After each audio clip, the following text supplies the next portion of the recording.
Good morning, students. Welcome again in online classes, class 10th. In my last video, we discussed the chapter 2nd sector of the Indian economy via the PPT. Today we discuss the technical terms and the important points of this chapter.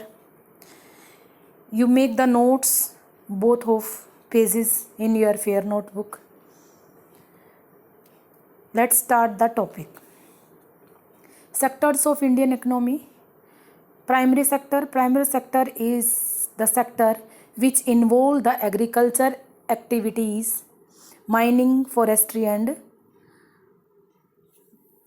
Poetry है, mining है, forestry है, ये सब चीज़ें इसमें involve होती हैं. Secondary sectors में अंगेज्ड विद द छोटे छोटे पॉइंट हैं, आप इनको ये करवा दिया है मैंने सारा, फिर सिर्फ रिवीजन के लिए है ये. मैन्युफैक्चरिंग से इम्पोर्टेंट चीज़ें, छोटी चीज़ प्राइमरी सेक्टर से सेकेंडरी सेक्टर में चीज़ों को रॉ मटेरियल के थ्रू से मटेरियल, कोई भी मटेरियल प्राइमरी सेक्टर से प्रोड्यूस करना या बनाना. This is the secondary sector. Next is industry. It is the combination of firm engaged in the similar activity like textile industry, banking industry, insurance industry, auto industry, etc. Public investment क्या होती है? The money invest by the government in the construction of road, bridge, dam, school, college, law and other चीज़ों पे जो भी public investment की जाती है वो. एम्प्लॉयमेंट क्या होगा? रोज़गार. It is the situation where the able bodies person, जो वो काम कर सकते हैं, willing to work in and are engaged in the some production activity to the earn the income. कोई इनकम कमाने के लिए वो लोग किसी भी काम में एंगेज्ड हों. नेक्स्ट इज़ द अनएम्प्लॉयमेंट क्या होती है?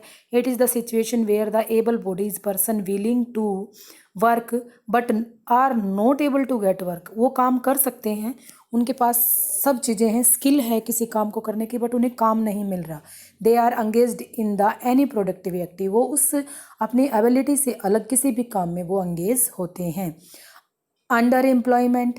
It is the situation where people work at a job which is below the capability and skill set of the and education. वो अपनी एजुकेशन, अपनी स्किल, अपनी कैपेबिलिटी से नीचा जॉब कोई भी करे, उसके अकॉर्डिंग कोई काम ना करके उससे भी नीचा कोई काम करे, वो अंडर एम्प्लॉयमेंट होगी.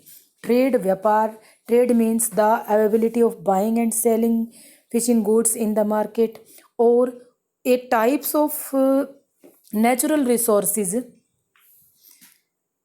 which is commercially useful and contain metal and other compounds. जो यूज़फुल है बहुत सारे मेटल्स को और अदर कंपाउंड्स को लिए हुए है, ऐसी माइनिंग को हम और बोलते हैं. आगे है transhumance. Seasonal migration of people in their animal in search of the pasture and water. पानी और लैंड की तलाश में जो सीजनल माइग्रेशन के लोग होते हैं, जो अपने साथ अपने एनिमल्स को भी लेके घूमते हैं. राजस्थान से आने वाली कई जातियां आप इस तरीके के देखते हैं.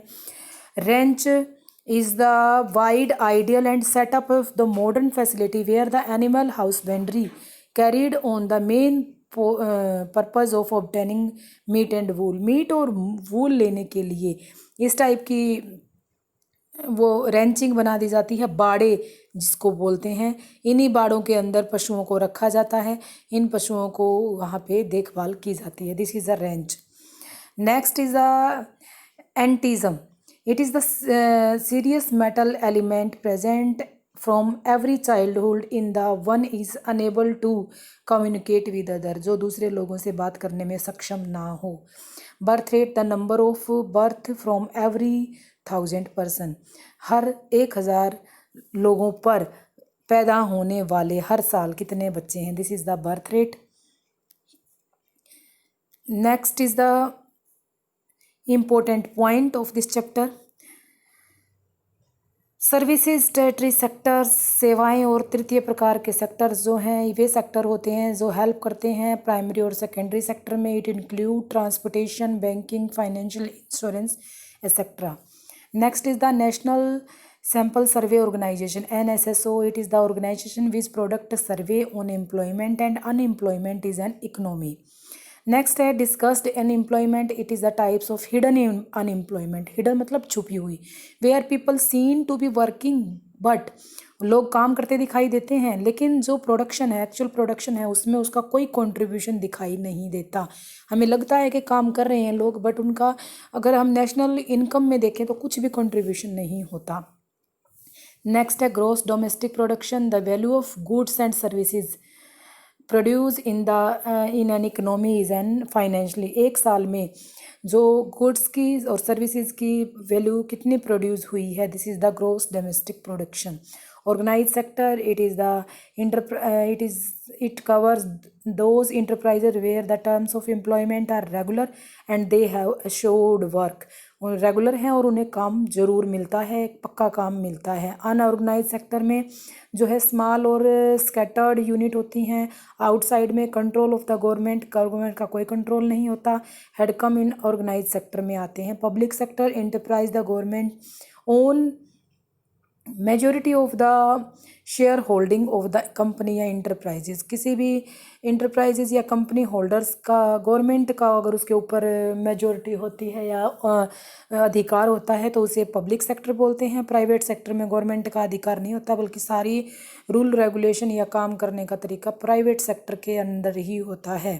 Small scale industry, SSI, this is the group of small unit which engaged in the productive activities in generating the employment, occupation, activity carried by human being for the purpose and supporting themselves by the earning income, उनका earning income कमाने के लिए इनका होता है, किस तरीके से कमाई जाएंगी, एक अवसर या रोज़गार जिसको हम बोलते हैं।